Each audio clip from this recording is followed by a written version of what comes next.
Pause, everybody. Hi, guys. So today we're going to touch on back to school, and we're going to try to keep it under 10 minutes. So some of the things we're going to touch on is like who buys back to school supplies for your kids when you're in a blended family. How do we do parent-teacher conferences? How do we do the first day of school? How do we set the precedents for the school year for all of our kids, not just our bio kids, but our foster kids too. Well, and just getting back into the routine of school, bedtime schedules, what the expectations are after school, just kind of things that work for us and how we share things and how that helps with the kids and their expectations. So what I usually do at the beginning of the school year is about a week before school starts, I start making the kids go to bed at their school time bedtime because I feel like a lot of us have a different bedtime for the summer than we would for the school year. So we start with, a week in advance, we start getting them back into that schedule so that it's almost like muscle memory. You kind of get, you get your body trained and ready for that. When it comes to school supplies, we usually pick a kid. Yeah. Like this year is my year to buy for our son, and it's their year to buy for our daughter. And so we just flip-flop that. But with our foster kids, I am solely responsible for what I get for them and her too. Sports, like if they're involved in sports or anything like that, we split 100% down the middle, no matter what it is, uniform, activity fee, anything, it's split. So luckily, like this year, we're able to, because our kids are in the same school now, that we have the same expectations of what like an activity fee is. So we'll take each child. So, whole time. Okay, we're back. Since we had to pause it, we're just going to jump into like orientations, parent-teacher conferences, sports, the basic stuff that we set the precedents for when it comes to the teachers and the coaches and what they expect out of us as a family for our child. Mm-hmm. So I know at our house, typically like our shutdown mode for the evenings on school nights are about 8:30, 8 to 8:30. Like we're chilling, we're getting ready for bed, we're going to our rooms, we're making sure our day is ready for the next day. And I think that's pretty much what y'all do, maybe a little bit earlier. And we know that it can change too, depending on the age of your children. Or if we have a sport going on that night. Yes, yeah. I know our son, being a teenager now, he needs more rest. Even though he doesn't think he does need more rest. So it can be, even sooner that he goes to bed just to kind of mellow out and do his thing. But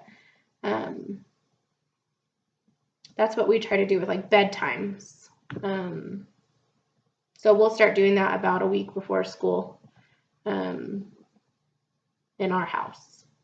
Yeah, us too. Yeah. And then, we have the morning routine. We get up, we get dressed, we eat, we brush our teeth, and then we're out the door. We really don't have much time to do anything else outside of that in the morning. We have orientation coming up soon. So what we usually do is we all meet together and we do it together. And usually at that time we get to have our first parent-teacher conference. Although I think with our son this year it's different because he's been in that school for a while and those teachers aren't as keen on, it just doesn't seem like there is like...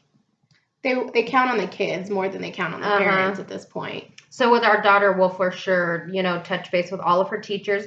Because our daughter is on a 504, which is a medical plan through the school, we have to touch base with all of her teachers. And we have to figure out what teacher what class she's going to be in at 10 o'clock in the morning and what class she's going to be in at 2 o'clock in the afternoon, so that teacher knows that our daughter has to have a snack at that time to keep her body fueled. So if y'all do have a 504, make sure you're touching base with the teachers. Make sure that you and your other parents are all on the same page with the 504 and anything involving that, so that there's no miscommunication or so if anything comes up throughout the year, you all know exactly what's going on with that. Right. Well, and I feel like with split custody, a lot of teachers are really hesitant to have parents that work together. They are. We got sent to the principal's office one year because they didn't know how to handle us. So, and what I mean by that is the principal sent us to the superintendent because she didn't know that we co-parent together, and she wasn't comfortable with that. So we have to show the teachers our relationship and inform them, hey, we work together. You can contact any which one of us, and everyone will get the communication. So that's kind of where we say set the precedence with coaches, teachers, principals, school secretaries, nurse, everyone.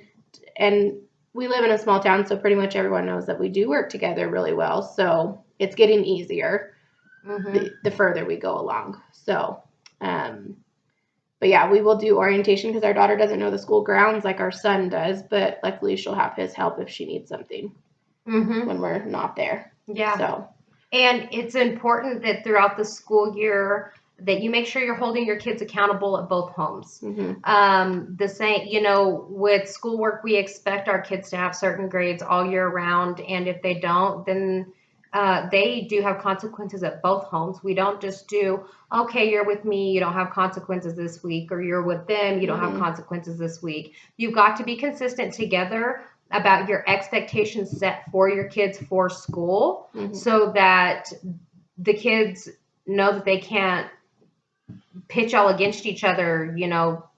If somebody has a C, they're going to be grounded at both homes because we don't accept. We have a certain expectation. We do, and it's followed through at both places. And that helps the kids because the kids know, like, oh, I can get away with it here, but I can't get away with it there. This week I'll do good. Next week I won't. I'll slack off. And we've seen that throughout the years, where there's been a slack off at one parent's house for a while, and then a pickup at the other one, and then it flips. And we're like, no, you've got to stay consistent at both.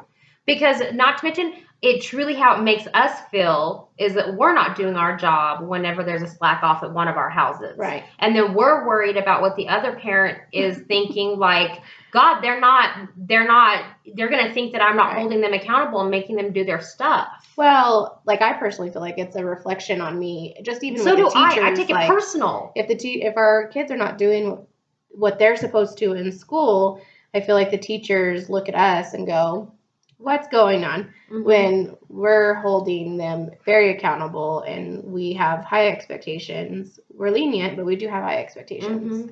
We do. So,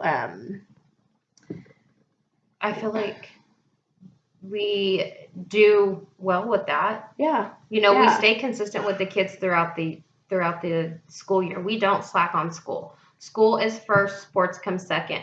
As long as your schooling is where it needs to be, then you are going to continue playing sports.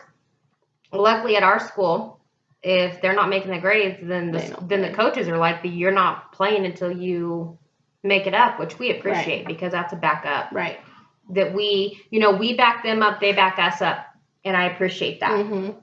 So for the school year, I think it's important that you all are on the same page.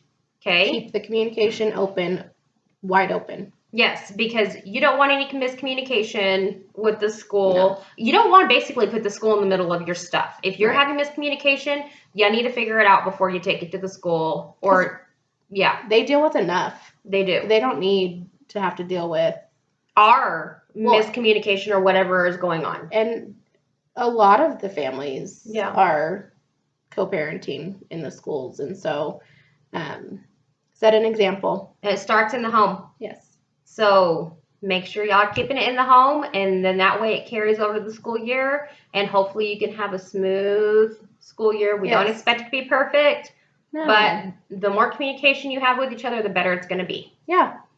Embrace it. Your kids are kids only once. So have fun. Enjoy the school year. Yep. All right. See ya. See ya. Have a good day.